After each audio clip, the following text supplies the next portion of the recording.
everybody. Welcome back to the show. We're going to shuck some oysters. Yeah, absolutely. Chewies Steam and Oyster Bar has been open a couple months now. We're very happy to be joined by champion oyster shucker, Mr. Ian Peck.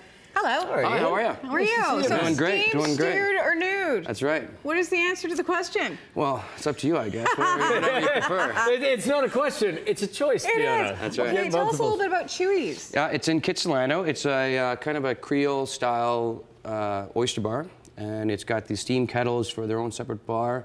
We've got our separate oyster bar. Nice. Comfort food.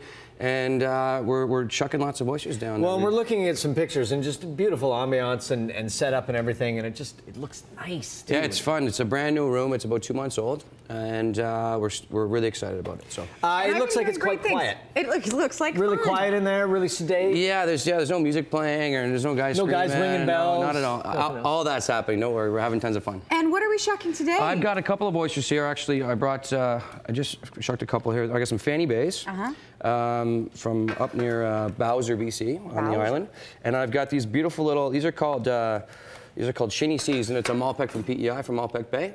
And as ones right here, yep. So this is the Atlantic Ocean species of oyster. And what's the difference when you're talking oysters? I mean, aside from size, what is the difference? The main difference is there's definitely difference in flavor. Always about size. I know. Well, size matters sometimes, you know. The Fanny Bays tend to be a little bit stronger flavored, and kind of a creamy texture with a melony finish. And the East Coast species of oyster tend to be a little bit milder, brinier. Kind of more of a little bit of a salt water. And that really does inform a lot of what you do with the oyster, whether you're just having a squeeze of lemon, and palates and preferences. And yeah, I mean, it's a very subjective food, and people like to put lemon in, and I've got some horseradish here. I've actually brought some sauces as well that we have down at Chewies. What are the, I always love the vignette this is a champagne and red wine vinegar with shallots and peppercorn. This is a really delicious little sauce. Nice. A homemade cocktail sauce and like a habanero kind of puree. What do you like on your oyster? I like the 3L sauce. 3L? Yeah, that's tulips and a lemon. So that's all I go with. And I'm very natural with it. I'm not up on my oyster terminology, but right. now I am. How did you get into competitive shucking? I mean, you know, there's obviously a tradition to the business as well. There is, yeah.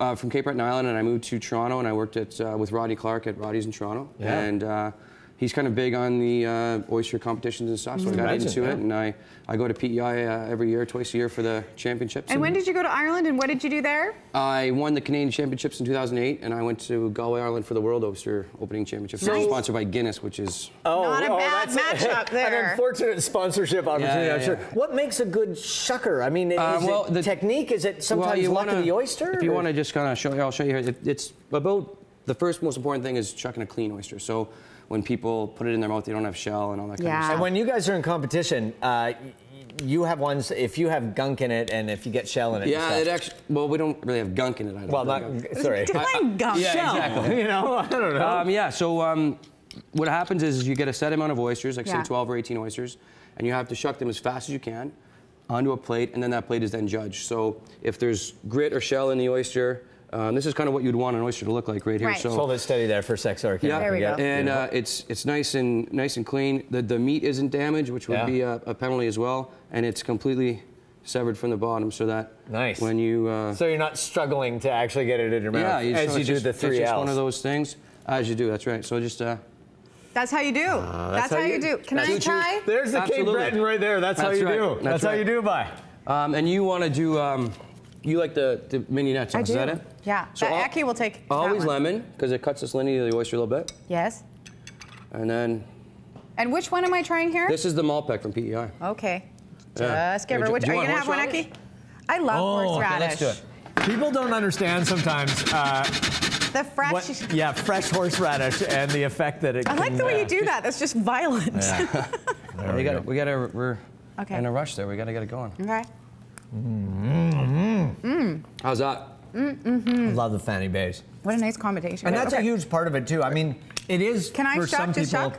Yeah. Oh, danger. Hold on one second. Danger. What? Here, you try that. Mike, are you calling me a klutz? What do I do? Okay, I want to put your left hand right on the shell. I can't be part of it. Firm. You can't be part of this, Mike? Who won the oyster shucking competition when we had one? Why don't you shuck off, buddy? Hey. Hey, where am I going here? This is sharp, isn't it? Well... She stops that with pride. This is sharp. I can't do it. I'm scared. So you just want to just push it. This is the hinge. So the oyster's got two shells, the top and the bottom, and it's separated by the hinge at the back. Okay. So you just pop your knife in, right? And then, it's all about the turn? And then just pop it. And when you are... It's like so easy. It's like starting a motorbike. So when you are separating the oyster from the shell here, you have to be really careful, I would imagine, huh? Well, the adductor muscle is what attaches, so they're all kind of in the same spot up in the top right of the shell. So you always know where it is. So you take that off, and then you just turn it toward yourself. Give it a little sever. Give it a little sever on the bottom. Make sure there's no grit in there. And that, Fiona, is how we do. Yeah. That's how we do. So aside from oysters, the freshest of the freshies, what else do you guys have on the menu? Well, there's the best fried chicken on the planet. Yes, you did say Creole. Bold statement. Yeah. There is a picture of said chicken? Yeah, it's amazing. We got gumbo, we've got jambalaya, fantastic crab cakes. They do an amazing pan-seared calamari. French beignets for dessert, if you like the donuts. I'm not afraid of the donuts. I'm not afraid of donuts. Yeah, it's pretty good. I've never been afraid of a donut, have you? No, They're look not at threatening. that. That's the cayenne chocolate cake. Yeah, delicious. dude. Yeah. You eat with your eyes first, and I am hungry. We all got quiet. Okay, we're going to to keep checking. If you want to visit Chewies, you can do so. They are located in Kitsilano, and just go there for good times. Yeah, chewies.ca. You're welcome. Beautiful. out. Go and check it out. And You go try visit. and check one, Eckford. We're going to Thank take a you. break, and when we return, we have